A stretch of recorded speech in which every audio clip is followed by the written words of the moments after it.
Assalamualaikum warahmatullahi wabarakatuh.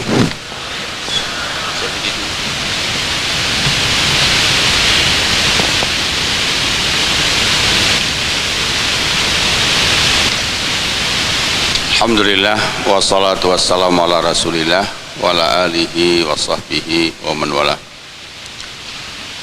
Asyhadu an la ilaha illallah wahdahu la syarikalah wa asyhadu anna Muhammadan abduhu wa rasuluhu la nabiyya ba'dah. Amma ba'd. Bapak dan ibu-ibu hadirin yang berbahagia, jemaah pengajian Ahad pagi Islamic Center Universitas Ahmad Dahlan. Marilah kita senantiasa bersyukur kehadirat Allah Subhanahu wa taala yang selalu melimpahkan rahmat dan karunia-Nya kepada kita bersama. Kemudian salawat dan salam semoga dilimpahkan Allah kepada Nabi besar Muhammad sallallahu alaihi wasallam, kepada keluarga, sahabat-sahabat serta siapa saja yang mengikuti sunnah beliau sampai hari akhir nanti. Kita akan lihat ayat-ayat tentang amanah di dalam Al-Quran. Pertama, surat An-Nisa ayat 58. A'udzubillahi minasyaitonirrajim.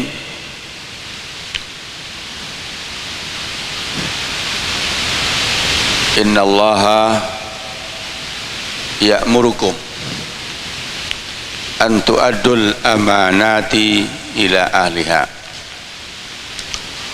wa idza hakamtum bainan nas an tahkumu bil adli innallaha ni'ma ya'izukum bih innallaha kana sami'an basira. Sesungguhnya Allah memerintah kalian untuk menunaikan amanah kepada pemiliknya. Apabila kalian memutuskan satu perkara di antara umat manusia, hendaklah memutuskannya dengan adil. Sesungguhnya Allah Maha paling baik dalam memberikan pelajaran. Sesungguhnya Allah adalah Dia Maha mendengar dan Maha melihat.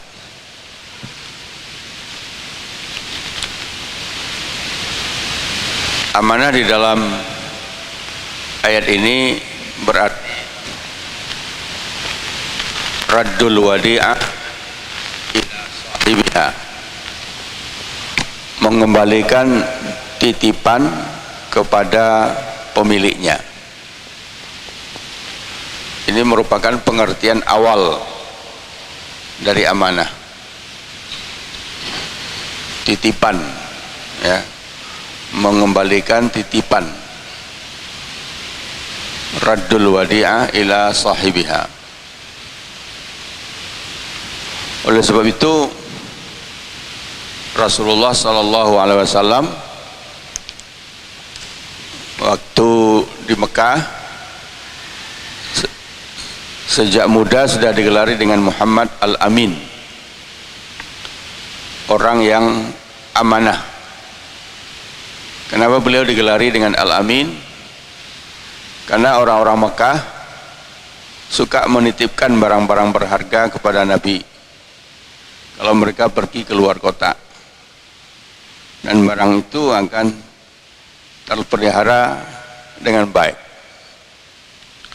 Oleh sebab itu terkenalah beliau di Mekah dengan sebutan Muhammad Al-Amin. Muhammad orang yang sangat jujur dalam menerima amanah. Hingga diberitakan di dalam ayat ini, innallaha ya'murukum an tu'addul amanati ila ahliha.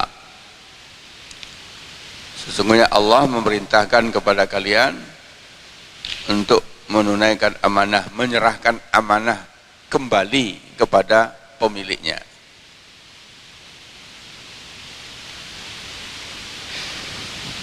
sekarang ini tentu ada jabatan-jabatan yang mengelola harta orang lain, bank misalkan. Nah, itu juga menerima amanah. Bendahara, kasir, petugas-petugas negara yang mengelola keuangan, atau petugas-petugas organisasi, lembaga, yayasan yang memegang uang, mengelola uang, itu semuanya adalah amanah, harus dikembalikan kepada pemiliknya. Jangan sampai ada yang hilang, jangan sampai ada yang dicuri.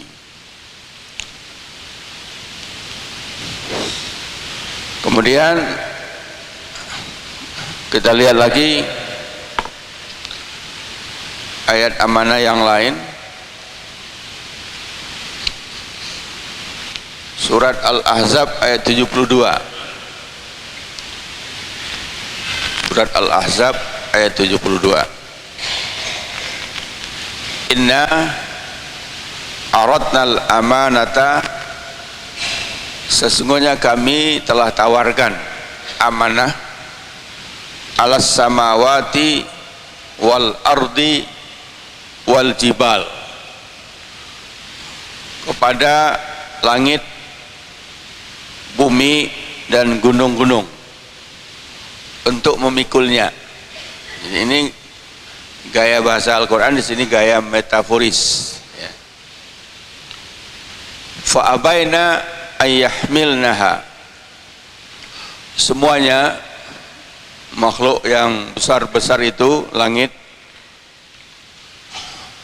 sini dalam bentuk langit, semua langit, kalau 7 ya 7 langit, bumi, gunung-gunung,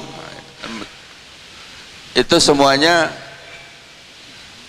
keberatan memikulnya.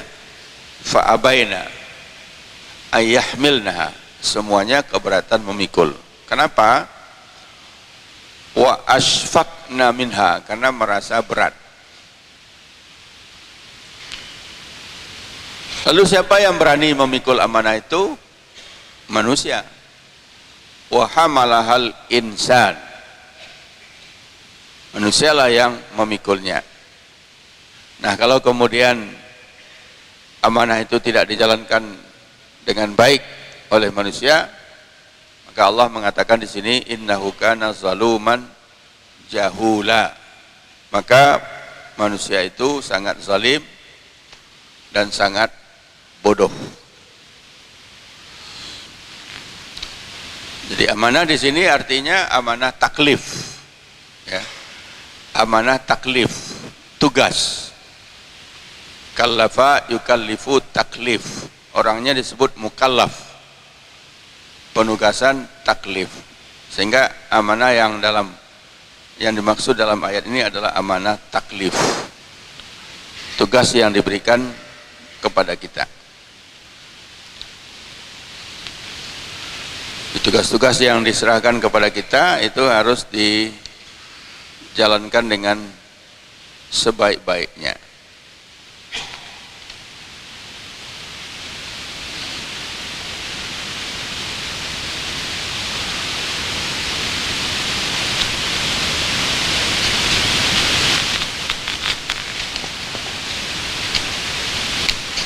Tentu tugas itu sesuai dengan, ya, bermacam-macam lah. Mungkin kalau negara ada tugas negara, ada tugas perusahaan, ada tugas organisasi, ada tugas dari orang tua, ya, itu amanah. Ditugasi, diberi kepercayaan oleh orang tuanya untuk kuliah di Yogyakarta, yaitu amanah. Amanah taklif, dia jalankan apa enggak. Ukurannya apa? Ya, kalau ukurannya, kalau mahasiswa, IP-nya berapa, IP-nya Kalau IP-nya di bawah 3 berarti dia kurang menjalankan tugas amanahnya. Apalagi kalau cuma 2 lebih. Tapi kalau IP-nya 3, 3,5, 3,6, 3,7, nah orang tuanya tentu senang. Anak saya telah menjalankan kepercayaan yang saya berikan untuk belajar. Jadi jangan sampai dia mengkhianati orang tuanya. Dulu ada mahasiswa yang tahu dia orang tuanya nggak ngerti, nah dia bohong saja orang tuanya. Sering minta uang ini, padahal nggak ada. Karena orang tuanya walaupun susah, gimana pun dia akan bekerja keras. Kalau perlu utang dulu supaya kuliah anaknya selesai. Padahal di sini anaknya cuma main-main saja. Tapi minta uang ini. Kalau dia diberi amanah jadi pengurus, misalkan pengurus Muhammadiyah, itu taklif. Dia kerjakan apa enggak? Waktu muktamar, setelah muktamar, waktu nyusun pengurus, tanda tangan. Bersedia. Nah, kan ditanya bersedia apa tidak, jawabannya selalu bersedia. Tapi kemudian tidak menjalankan, berarti dia tidak. Pengurus organisasi